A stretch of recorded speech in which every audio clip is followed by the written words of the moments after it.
Polícia Federal cumpre mandados em nova operação contra fraudes em contratos no Porto de Santos. Prejuízos à Companhia Docas do Estado de São Paulo superam 100 milhões de reais. E você vai ver também. O ministro da Justiça autoriza envio da Força Nacional de Segurança Pública para 5 cidades. Câmara instala comissão para debater projeto que atualiza marco regulatório do saneamento. Novo experimento. Rússia envia seu primeiro robô humanoide para o espaço. E ainda, supermercados britânicos declaram guerra contra o plástico e promovem ação de incentivo. Tudo isso e muito mais, agora na edição de 13h.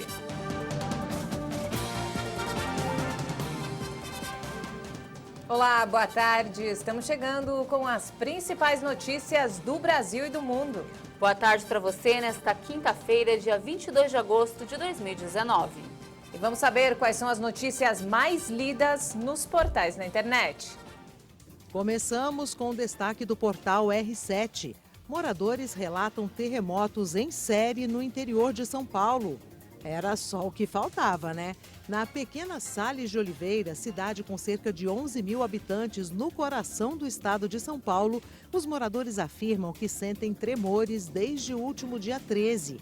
Segundo a população, foram 5 abalos em apenas uma semana.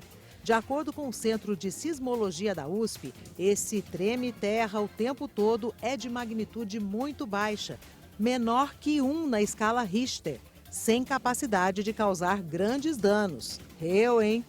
Agora é a vez do Portal G1.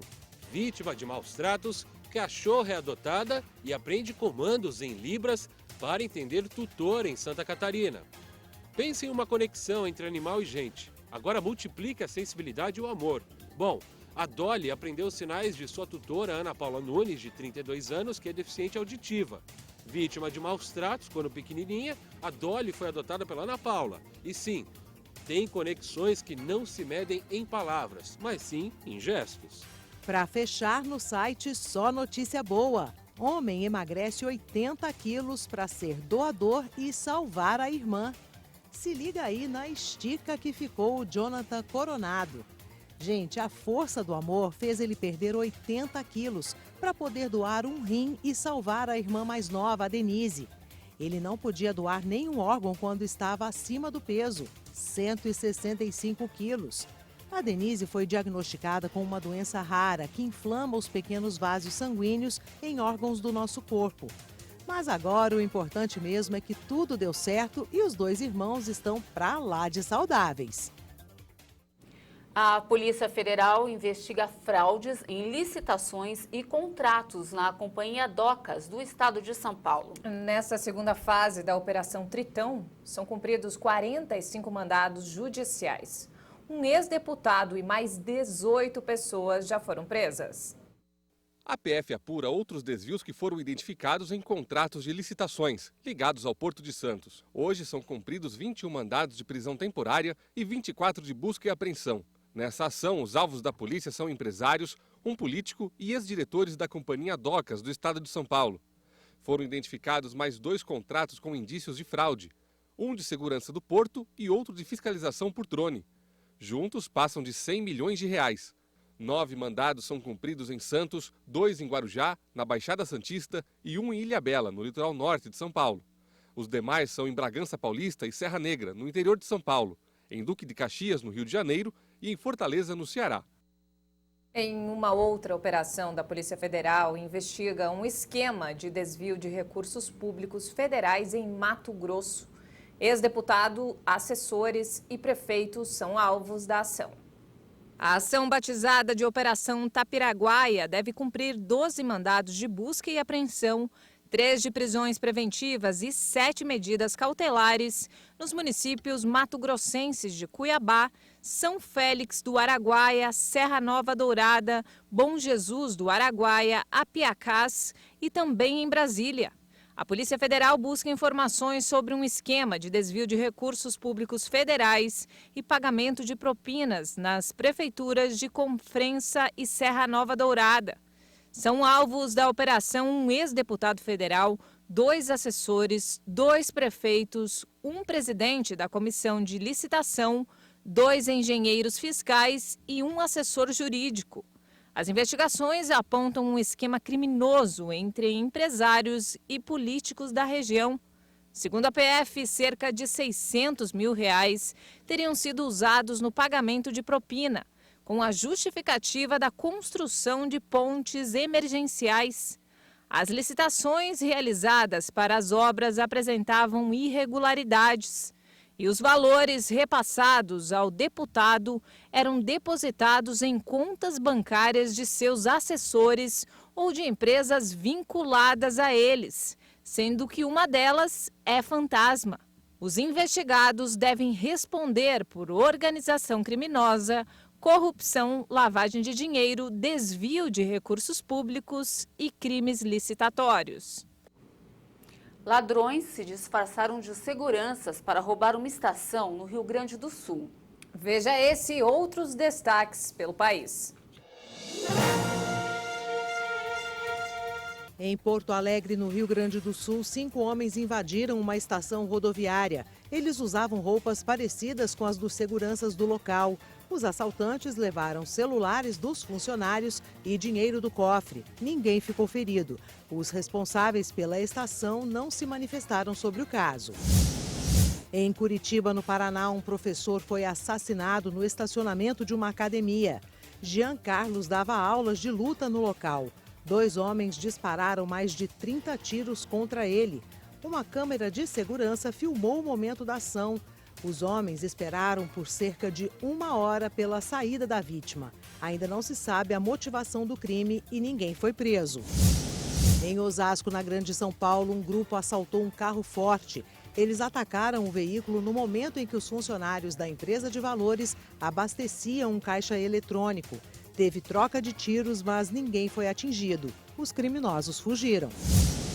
Hoje de manhã, a polícia começou mais uma operação para combater o tráfico de drogas na Cracolândia, região central de São Paulo.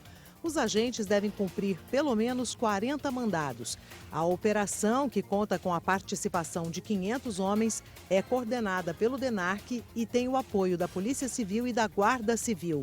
As investigações tiveram início há 5 meses. O vereador Ismael Breve e o filho dele foram mortos dentro de casa em Maricá, no Rio de Janeiro. 2 homens encapuzados entraram no imóvel por volta das 4 horas da manhã. Ismael entrou em luta corporal com um dos ladrões antes de ser atingido. A esposa e uma enteada do político também estavam na casa na hora do crime. Nenhum suspeito foi preso. E o ministro da Justiça, Sérgio Moro, autorizou o envio da Força Nacional de Segurança Pública para 5 cidades. A medida foi publicada no Diário Oficial da União de hoje. A ação faz parte de um programa piloto do governo federal chamado Em Frente Brasil.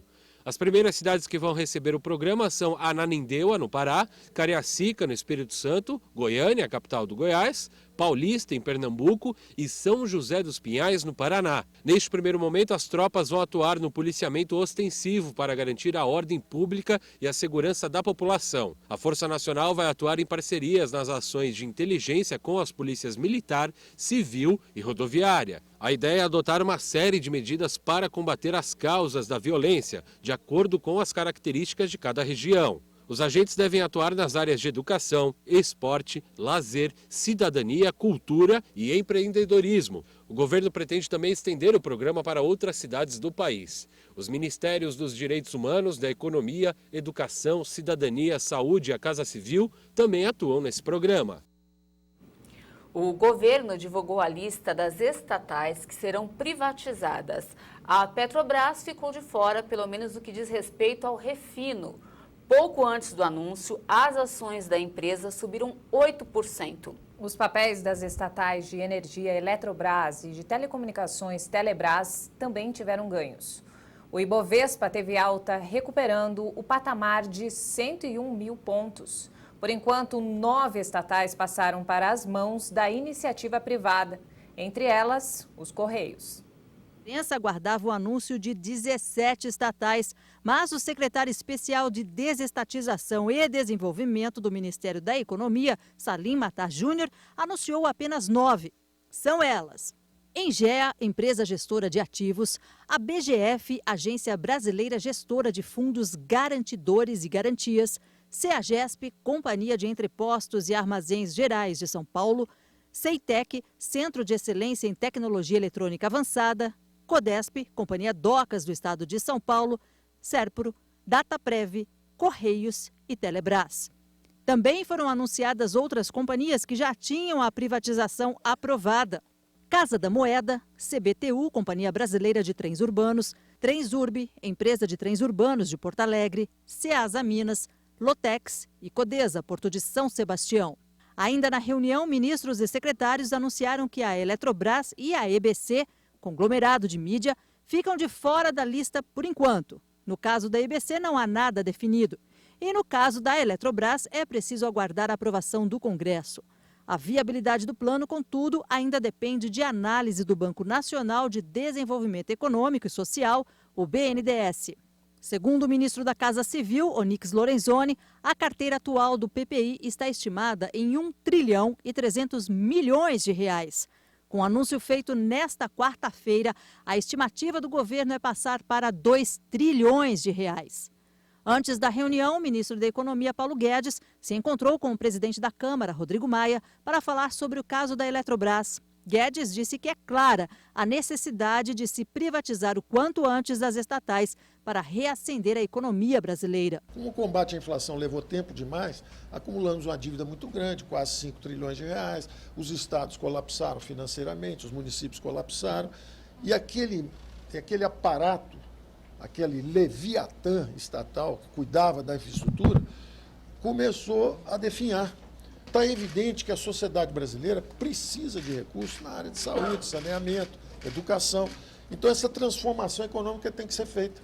O presidente da Câmara, Rodrigo Maia, disse que o governo deve encaminhar o projeto de lei da privatização da Eletrobras em, no máximo, 2 semanas.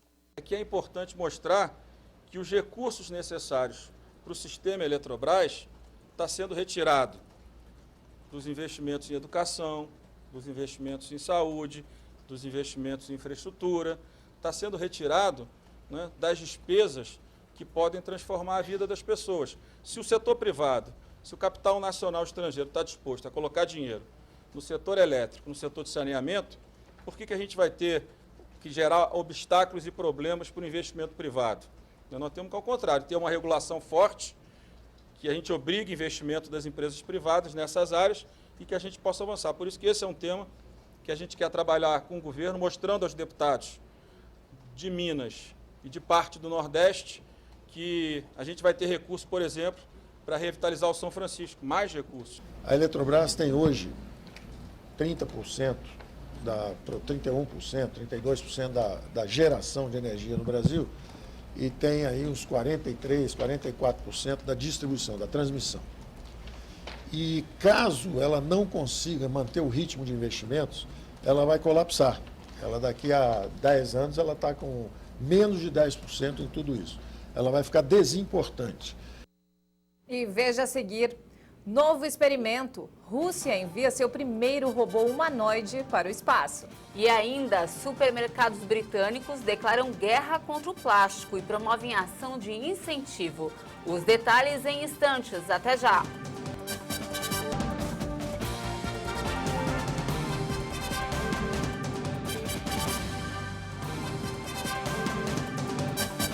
Agora, 1h20, a Câmara dos Deputados instalou a comissão especial para debater um projeto que estabelece um novo marco regulatório do saneamento. O documento já foi aprovado no Senado e substitui a atual medida provisória. Os deputados da comissão especial começaram a analisar o projeto de lei que regulamenta o saneamento básico. Entre outros pontos, o texto permite que empresas privadas prestem serviços de saneamento básico por meio de contrato de concessão. Com isso, empresas privadas vão poder atuar nas cidades no tratamento de esgoto, descarte de lixo e outros serviços. Hoje, os municípios precisam fechar contratos com companhias estaduais públicas. O projeto, já aprovado no Senado, é de autoria do senador Tasso Gereissati. O presidente da Câmara, Rodrigo Maia, defendeu o projeto e a participação do capital privado na área. O importante é que se construa desse marco, independente do resultado que saia, uma capacidade da maior participação, do meu ponto de vista, do capital privado, já que sabemos que, infelizmente, a maioria dos estados brasileiros hoje, os municípios, vivem uma perda enorme de capacidade de investimento. A falta de saneamento básico faz aumentar os gastos com a saúde. O presidente da comissão, o deputado Vieira de Mello, lembrou que 340 mil brasileiros são internados com infecções gastrointestinais por ano e são registrados mais de 14 milhões de afastamentos por casos de diarreia e vômitos.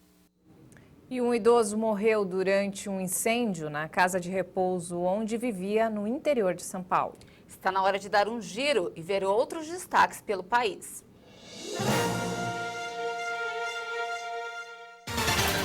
O fogo começou numa poltrona que estava num corredor externo do lar São Vicente de Paulo, em São José do Rio Preto. João Batista Pereira de Carvalho, de 68 anos, estava sentado na poltrona e teve queimaduras. Ele não resistiu. Os bombeiros estiveram no local e outros 47 idosos que moram no asilo tiveram que mudar de ala. 2 enfermeiras foram para o pronto-socorro porque inalaram fumaça. Uma menina de 5 anos foi atropelada em Campo Grande. As imagens impressionantes foram gravadas por uma câmera de segurança. A menina fica prensada no muro e, por sorte, teve apenas ferimentos leves. Uma prima da criança contou que a família esperava o conserto da van.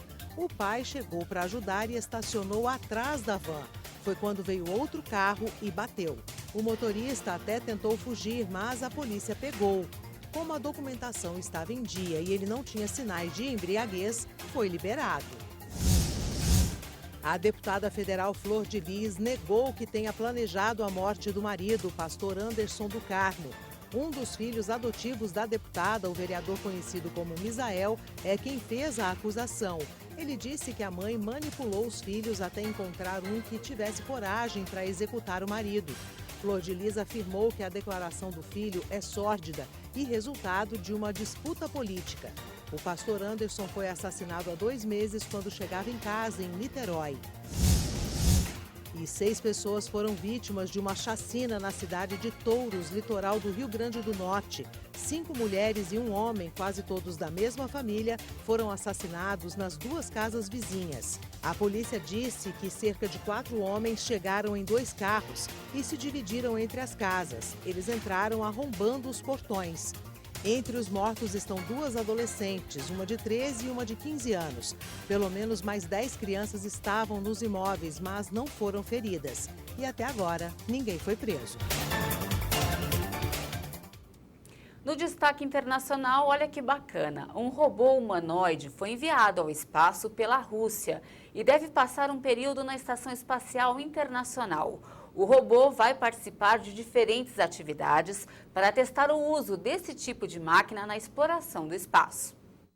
O robozão deve passar um período na Estação Espacial Internacional como experimento para o uso deste tipo de máquina na exploração do espaço. Fedor decolou às 6 horas e 38 minutos de Moscou a bordo de um foguete Soyuz, lançado da base russa de Baikonur, no Cazaquistão. O robô deve chegar à ISS no sábado e permanecer na estação até o dia 7 de setembro. Fedor é grandão, mede 1,80 e pesa 160 quilos. O humanoide, anote aí, tem contas nas redes sociais, Instagram e Twitter, nas quais divulga informações sobre sua vida diária e suas proezas, como aprender a abrir uma garrafa de água. A bordo da ISS, o robô vai participar de diferentes atividades. Tudo sob a supervisão do cosmonauta russo Alexander Skvortsov, que chegou à Estação Espacial Internacional no mês passado. Fedor não é o primeiro robô a viajar no espaço. Outras máquinas já foram enviadas pela NASA e pelo Japão. Olha só que iniciativa bacana. Os supermercados britânicos estão começando a deixar os plásticos para trás. E cedendo à pressão de consumidores preocupados com o meio ambiente, as grandes lojas começaram a tomar medidas para retirar as embalagens plásticas do mercado. Neste supermercado de Oxford, os clientes trazem de casa suas embalagens em um teste para cortar o uso de plástico. Os compradores também têm a opção de pagar uma taxa para pegar embalagens emprestadas se não tiverem trazido as suas. Esta é uma tentativa de reduzir as 800 mil toneladas de plástico de uso único consumidas nos supermercados do Reino Unido a cada ano. Depois da boa recepção, o teste será levado em breve a outras 3 lojas. Já nesta loja, no norte de Londres, as mudanças são permanentes. Desde novembro, o plástico foi removido de mais de 2.000 produtos. Mais papel e vidros estão sendo usados, enquanto queijo e peixe são envoltos em um filme biodegradável feito de cana-de-açúcar. Fizemos isso para mostrar às outras grandes redes de supermercados que não era tão difícil como disseram. Se pudemos fazer isso em 10 semanas com pouco recurso, certamente com todos os recursos que eles têm, podem fazer um grande movimento. Para os ambientalistas, eles estão na direção certa, mas até agora apenas metade das 10 maiores redes de supermercados do Reino Unido anunciaram metas para a redução de plásticos. Não podemos deixar os impulsos de supermercados bem intencionados resolverem esse problema. Todos precisam se movimentar de maneira ambiciosa e rápida. E é por isso que pedimos ao governo que defina metas legalmente vinculadas quanto ao plástico que fabricamos e utilizamos neste país. O governo do Reino Unido pretende eliminar o lixo plástico evitável até 2042. Mas com 8 milhões de toneladas de plástico poluindo os oceanos a cada ano, os ambientalistas defendem que essas medidas precisam ser mais urgentes. Muito bacana a iniciativa, né, Ju? Espero que ela seja replicada aqui no Brasil, né? Com certeza. E essa edição fica por aqui. Uma ótima tarde para você. E nós voltamos amanhã às 8h30 da manhã. Uma ótima tarde e até lá.